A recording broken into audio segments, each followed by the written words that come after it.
Andrew Little. Thank you, Mr Chairman, for the opportunity to take a call on this, probably one of the most insidious pieces of legislation this House has had to consider since last Wednesday, when we had the first reading of that dreadful Employment Relations Amendment Bill. And now we come back to this.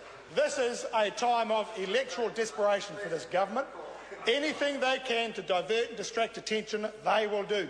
And so they will trot in all these dreadful pieces of legislation as it suits them. And now, tonight, it's the turn of the Immigration Amendment Bill that deals with so-called mass arrivals. The most unusual thing, however, I just want to make this observation, Mr Chairman, is this, that there are so many pieces of legislation that have come through this House in the last few weeks, in the last few months, that have created injustice upon injustice upon injustice. So it is refreshing at least to see that it is the Minister of Immigration, as opposed to the Minister of Justice, that has introduced this latest piece of legislation that creates the latest dreadful piece of injustice that we now have to contend with. There is no question. This bill is absolutely and utterly meaningless. It will apply to nothing. There is no risk that it seeks to address. There is no remedy that it can provide to any meaningful problem. It is taking up the time of this House, its energy, and I might add its intellectual capacity, although that's really only affecting this side of the House, to pass this piece of legislation.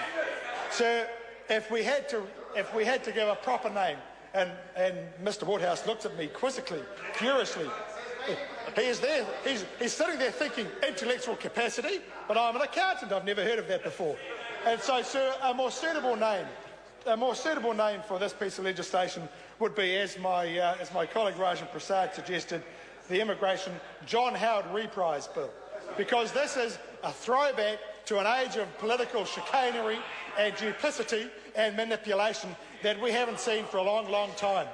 Certainly haven't seen it under the Julia Gillard government, that straight-shooting Labor government across the Tasman. We haven't seen anything like this for some years. It might otherwise be named the Immigration Electoral Desperation Amendment Bill.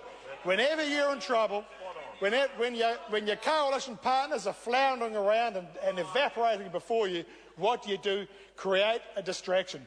I mean, the only mass arrival that this government has been looking forward to and hasn't happened is the people turning up to the United Future Membership Recruitment Office. There's no one turning up there to sign up anymore. That party is history, and its one and only member is history as well. And this government is desperate to cobble together something that looks like a stable and credible government. Well, it's not happening, and it's disappearing fast. So the only other suggestion I've got for this piece of legislation, because it is, humour aside, it is embarrassing, frankly, for this House to be spending its time on legislation of this nature that runs counter to the commitments, the international obligations and commitments that we've made. And I would suggest, sir, an alternative name, which is the Immigration Degradation of International Reputation Amendment Bill. This is a bill that cuts across our reputation as a country that has established itself firmly as one that offers the hand of a solicitude and support and succour when it is needed to our international friends, those who are left stateless, those who are, by the circumstance of their countries, left to flee for a better life and a better time. Well, that won't happen under this legislation. This legislation doesn't reflect that value and that approach to this country and its role as an international citizen.